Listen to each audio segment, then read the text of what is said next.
¿Cómo ves que avancemos hacia eso? Entonces, la guerra por Malaca. ¿Crees que podría llegar a ser una guerra real? ¿O ves alguna conexión entre Irán y Malaca, básicamente?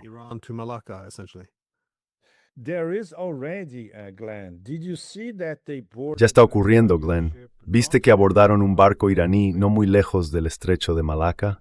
Así que, bueno, esto probablemente sea un mensaje, ¿no? Es una operación del Indo-PACOM. Y estaba bromeando con algunas personas diciendo que básicamente esta fuerza de tarea estadounidense o esta armada invencible son unos cobardes porque no están en el Golfo de Omán. Están en el Mar Arábigo o en el sur del Océano Índico, muy lejos del Golfo Pérsico o del Mar de Omán. Bromeaba diciendo que esto ya es una operación del Indo-PACOM, mucho más que del CENTCOM. Y luego, cuando ves que ya han interceptado un barco en la zona del Indo-PACOM, eso marca el comienzo.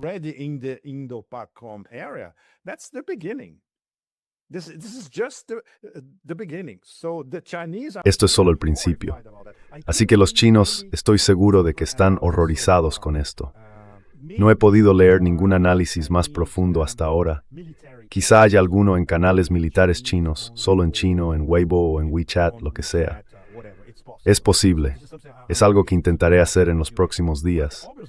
Pero evidentemente están horrorizados, porque esto es exactamente lo que llevan pensando desde principios de los 2000, cuando empezaron su diversificación. Muy bien coordinado. Aún así, todo el petróleo que importan desde el Golfo Pérsico quiero pasar por Malaca. O por ejemplo en Gual, están pensando en Gwadar. For instance, they were thinking about Gwadar because Gwadar they could build. Porque en Gwadar podrían construirlo, sí, podrían hacerlo, pero costaría muchísimo dinero y llevaría muchísimo tiempo. Un oleoducto desde Gwadar hasta Xinjiang, cruzando Baluchistán y luego en paralelo a la autopista del Karakorum sería una obra de ingeniería gigantesca. Sí, podrían hacerlo, pero sería muy caro y tardarían mucho. Aún así, la idea sigue ahí. La idea sigue sobre la mesa. Con eso, evitarían por completo el estrecho de Malaca. Esa es una posibilidad. Pero, claro, todo depende, porque estamos, diría yo, a unas 3 semanas de la reunión entre Xi y Trump en Pekín. Será el día 14. And Trump in Beijing. It's going to be on the 14th. So obviously, Trump is positioning himself to arrive. Así que obviamente, Trump se está preparando para llegar a Pekín con cartas fuertes en la mano, incluidas cartas de extorsión, de intimidación, lo típico de la administración Trump. Los chinos, por supuesto, como sabemos, son fríos, tranquilos, calculadores, juegan al Go. Eso significa que rodean al adversario y piensan a largo plazo. No juegan a ese póker absurdo que juegan los estadounidenses. Pero claro, están preocupados, y sí, están preocupados, aunque tengan esa reserva gigantesca, 1.300 millones de barriles de petróleo almacenados. Es algo que ni siquiera podemos imaginar. Pero lo tienen, lo fueron acumulando. Estaban preparados para algo parecido a lo que está ocurriendo ahora.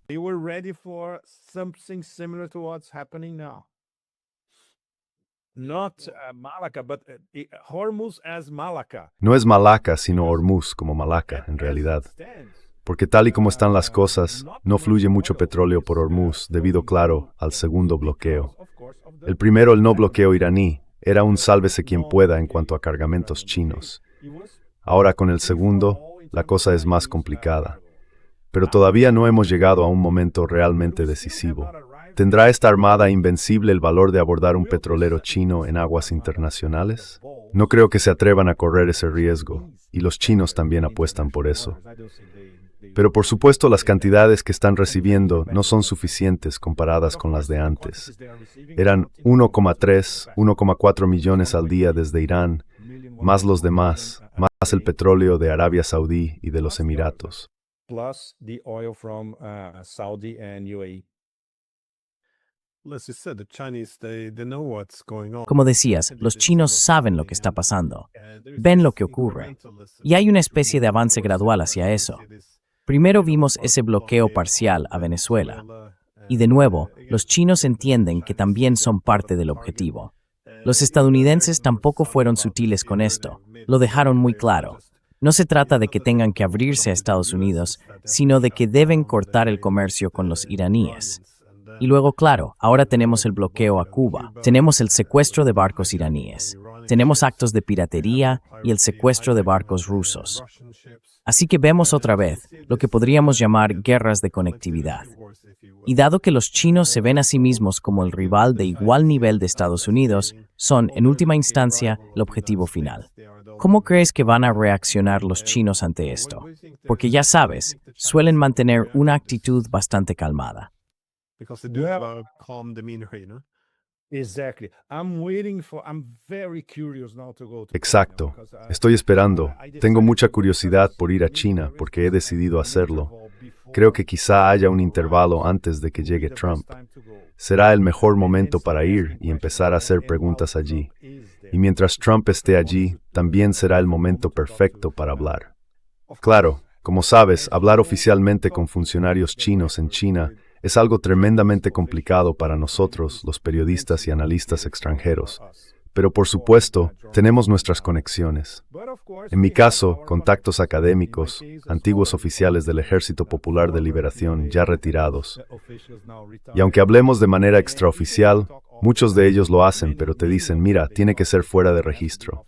No hay problema. Siempre conseguimos pequeñas piezas de información que no vas a encontrar en Xinhua, en Global Times, en China Daily, y así sucesivamente. Pero por ahora ni siquiera es lo típico chino. It's typical Chinese. They are reflecting upon it. So it's too early. Lo están analizando, así que es demasiado pronto para hablar de ello. Pero obviamente esto toca una fibra sensible. Malaca, para ellos, es un tema tabú. Y ahora se está acercando muchísimo a su propio terreno. Esta primera incautación fue relativamente pacífica. Al parecer no hubo disparos, pero fue claramente un mensaje indo-pakistaní dirigido sobre todo a la marina del EPL. Y por eso es tan peligroso. Déjame preguntarte algo si me lo permites, Orlando. Teniendo en cuenta tu gran experiencia en Rusia, ¿cómo ves la puesta en marcha definitiva de la ruta marítima del norte en los próximos años? Cuando vas a esas mesas redondas en Vladivostok, por ejemplo, dicen, vale, hay muchos desafíos, pero podría estar operativa para 2028 o 2029. ¿Te parece realista? It can be operational by 2028, 2029. Do you think that's realistic? Well, I've been to those Eastern Economic Forums in Vladivostok. Bueno, yo también he estado en esos foros económicos del este, en Vladivostok, y he participado en esos paneles, y la verdad, no estoy seguro de que puedan tenerlo en marcha para entonces. Por un lado, es una gran ventaja competitiva, porque el corredor ártico de Rusia, en fin, conecta a Europa con Asia a través del Ártico. Ahorra mucho tiempo y dinero, así que es una ruta marítima internacional muy competitiva, y será prácticamente la única en el mundo que no esté dominada por la Marina de Estados Unidos. Así que sí, es competitiva, tiene muchas ventajas, y aunque Estados Unidos intentara imponerse, por decirlo así, se necesitan los puertos de búsqueda y rescate, todas esas infraestructuras a lo largo de la costa ártica rusa.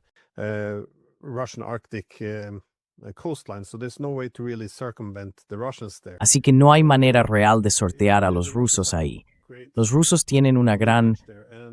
Y también por la relación con China, da la impresión, ya sabes, de que a veces los rusos se ponen un poco inquietos, porque al final van a depender más de China que China de Rusia.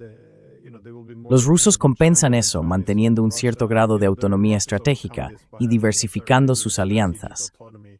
Como hemos visto en el Ártico, se aseguran de no invitar solo a los chinos, también invitan a los indios, a los surcoreanos. Sí, a los indios, eso es, exactamente.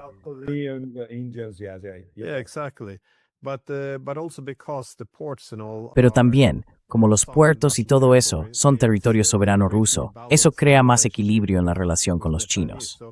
Así que en cierto modo tiene todos los ingredientes para ser un buen proyecto. Dicho esto, también tiene sus límites. Quiero decir, el Ártico no puede convertirse en el corredor principal. Es simplemente uno más, que permite a los países diversificar. Y de nuevo, creo que a menudo la gente lo ve como si diera a Rusia la posibilidad de tener un control total. Pero pienso que eso está exagerado, porque no va a alcanzar ese nivel de tráfico. De hecho, si acaso tener más corredores evita que otros países usen los corredores como arma, porque entonces la gente deja de confiar en ellos. then people lose trust in it. And so the Russians have an interest in keeping it open, to have trust Así in que it. los rusos But it tienen can never interés en be mantenerlo so abierto, powerful en que se in terms of confíe en él, amount of pero traffic nunca puede llegar a that ser they tan would, poderoso en términos de pose any tráfico threat como para or representar una be amenaza o dar a los rusos So demasiado overall, poder. this seems like En conjunto, parece un proyecto bastante razonable. Pero aún así, la estrategia hegemónica de Estados Unidos se basa y siempre se ha basado en la supremacía marítima. Eso significa dos cosas: que todos los océanos deben estar bajo control estadounidense y que además hay que reducir la conectividad física. Es decir, quieren asegurarse de que Alemania quede desconectada de Rusia. Ya sabes, bombardeando el Nord Stream, todo eso lo consigue. Quieren asegurarse de que los chinos estén desconectados de los rusos de los indios y Turquía de Rusia.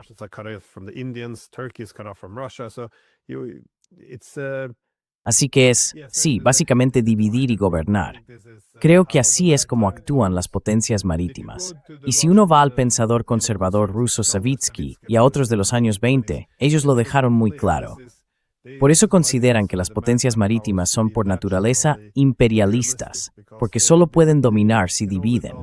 Y tenían la idea de que las potencias terrestres de Eurasia solo pueden ser competitivas si cooperan. Porque sí, China es más poderosa, pero los objetivos de China no pueden alcanzarse sin cooperación con India, Rusia o Irán. Así que hay un incentivo natural para cooperar. Por eso presentan a las potencias terrestres como más cooperativas, mientras que las marítimas son, en esencia, más imperialistas.